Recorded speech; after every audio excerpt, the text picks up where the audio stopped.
विद्या मंदिर के इस सभागार में उपस्थित हमारी सभी अतिथि बहनों एवं समस्त मातृशक्ति यहाँ की शिक्षिकाओं को शक्ति संगम कार्यक्रम में मैं एक ऐसा विषय लेकर आप सभी के समक्ष उपस्थित हूँ जिसका विषय है कुटुंब प्रबोधन।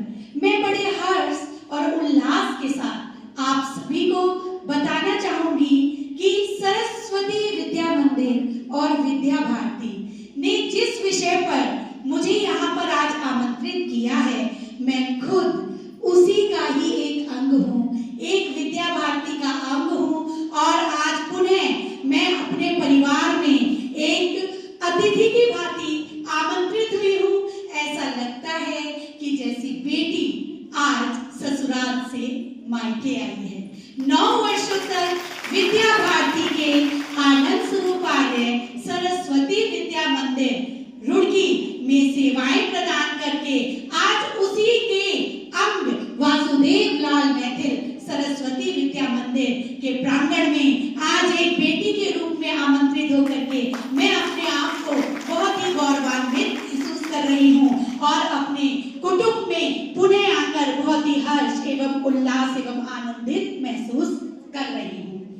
निज कुटुंब पर हो सबको बड़ा ही मान, निज कुटुंब पर हो सबको बड़ा ही मान, साथ खड़े जब हो सब सुख दुख एक समान, साथ खड़े जब हो सब सुख दुख एक समान, संकट में साहस मिले, संकट में साहस मिले, खुशी में मिले प्यार, ऐसे कुटुंब को गौरव करे वंदन बारंबार, वंदन बारंबार, वंदन बारंबार। जी हाँ, कुटुंब यानी कि परिवार।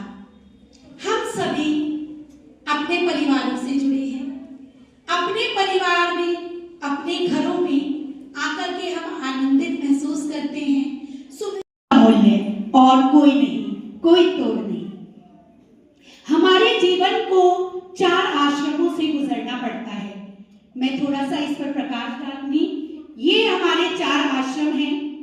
एक ब्रह्मचर्य जब विद्यार्थी जीवन होता है, दूसरा गृहस्थ आश्रम जब पति पत्नी एक सूत्र बंधन में बंधकर एक परिवार को आगे बढ़ाने के लिए अनुबंध नहीं करते, एक दूसरे के प्रति विश्वास के साथ खड़े होकर उन्हें विश्वास दिलाते हैं कि अब हम आपके परिवार में एक दूसरे के साथ रहेंगे, आपके परिवार को मैं अपना परिवार मानूंगी, मेरे परिवार को आप अपना परिवार मानना, हम अपने बच्चों को संस्कार देंगे।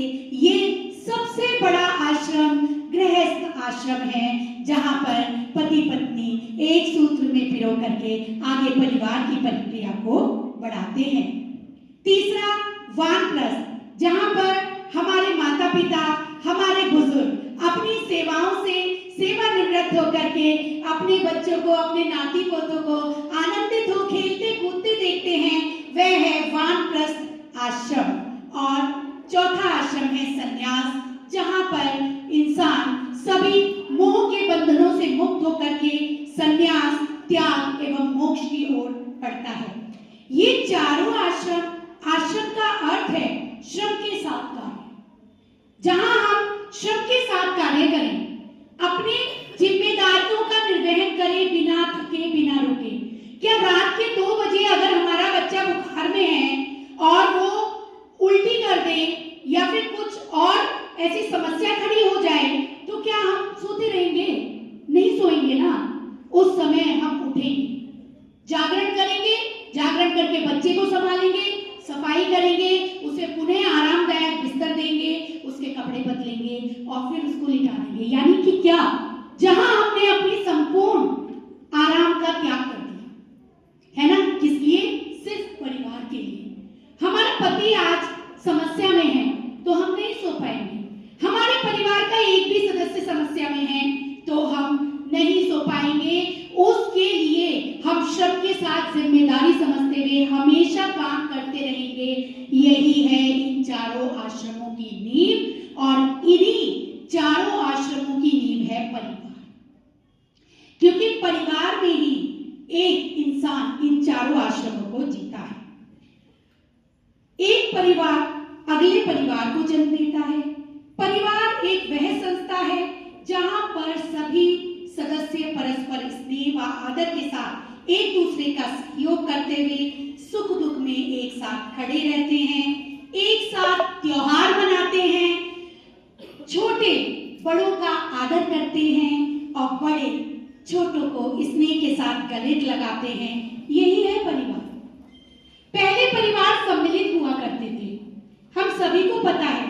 आज भी अगर आपको कुटुंब की परिभाषा देखनी है तो आप ग्रामीण अंचल में चले जाएंगे। ग्रामीण अंचल में जाकर के आप देखेंगे कि जो कुटुंब होता है वो कैसे एक दूसरे की सहायता करता है, भाई भाई के साथ खड़ा है।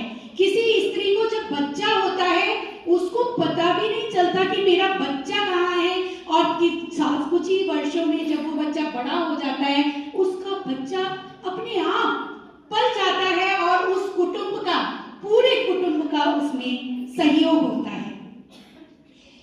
एक परिवार की नींव है प्रेम, जहां पर बड़ों को आदर और छोटों को स्नेह देना बहुत जरूरी है। एक परिवार की धुरी हमेशा स्त्री पर ही टिकी होती है। जी हाँ, स्त्री किन किन रूपों में होती है? स्त्री एक माँ होती है, एक बहन होती है, एक बेटी। मैं यहाँ विद्या मंदिर परिवार की बहनों के लिए कहूंगी कि वो एक शिक्षिका होती है। एक स्त्री चाहे वो चारों रूपों, पांचों रूपों में है, लेकिन वो एक शिक्षिका हमेशा रहती है। चाहे वो कार्य करने घर से बाहर निकले चाहे नहीं निकले, अपने परिवार, अपने बच्चों को संस्कार, अच्छे बुरे की सीख वही स्त्री प्रदान करती है।